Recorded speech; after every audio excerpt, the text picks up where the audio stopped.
नाही तर आज पण वातावरण काय म्हणतो तुम्ही ऐकलं काय? कृषी अधिकारी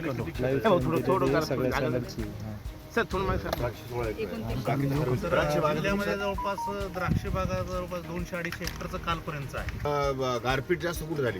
गारपीट या भागात आहे. झाली आणि एक मका किंवा ज्वारी बाजरी त्या पिकांच्या संदर्भात 2-3 दिवसामध्ये काही नुकसान होणार आहे? नाही, आपण काय करतो सर, जरी लोळले तरी आपल्याला ते माहिती 33% वर गेली की अजून 2 दिवस. हो सर, ठीक आहे, एक विचारू का तुम्हाला? बोला.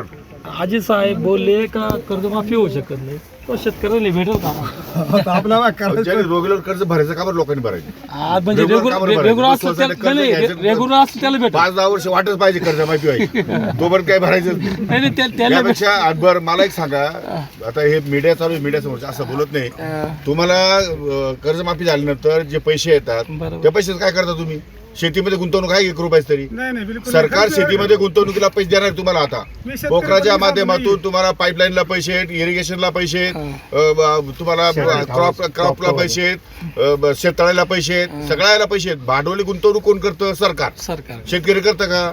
शेतकरी म्हणतो विम्याचे पैसे पाहिजे, याचे पैसे पाहिजे, मग साखरपुडे करा, मग लग्न करा. तो व्याजाला काढ त्याचं काय?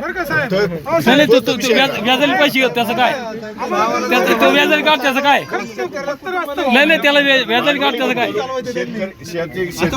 शेतीमध्ये भांडवली नाही व्याजाला काढ त्याचं काय?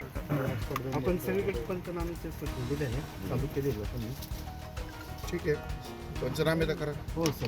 काय आज परत सर असं वातावरण आहे, त्यामुळे आज परत ते नाही, आता वातावरण काय आता मला असं वाटलं की आता वातावरण मला जाता येतं की नाही काय माहिती. काय सारं वातावरण सुरू आता विस्कळ आहे. त्यामुळे काय झालं सर, कृषी मंत्री कोकाटे यांचं परत एकदा विवादास्पद वक्तव्य पाहायला मिळालं. नुकसान भरपाईची पाहणी करायला गेले असता ते असं म्हणाले की सरकारची जी काही मदत मिळते किंवा पैसे मिळतात तिथं तुम्ही इतर गोष्टीवर खर्च करता, शेतीवर शेतकऱ्यांच्या मुलीच्या लग्नासाठी खर्च होतो. वारंवार शेतकऱ्यांबद्दल अपमानास्पद बोलतायत कृषी मंत्री. कारवाई का करत नाही त्यांच्यावर? कुठल्याही मंत्री महोदयांनी शेतकऱ्याच्या जखमेवर मीठ तोडू नये. शेतकऱ्याचं नुकसान झालं, त्यांना नुकसान भरपाई देणे सरकारची जबाबदारी आहे. खरं तर कोकाटे काय बोलले याबद्दल मला माहिती नाही, पण मी तसं अजून बघेल काय बोलले ते. पण शेतकऱ्याबद्दल सरकार हे पाठीशी उभा आहे शेतकऱ्यांच्या, आणि शेतकऱ्याचे पंचनामे करून त्यांना मदत देणे ही सरकारची जबाबदारी आहे. त्या जबाबदारी मी पार पाडू. काही कोकाटेंनी बोलले असतील तर त्याबद्दल सरकार म्हणून शेतकऱ्याची आम्ही क्षमा मागू.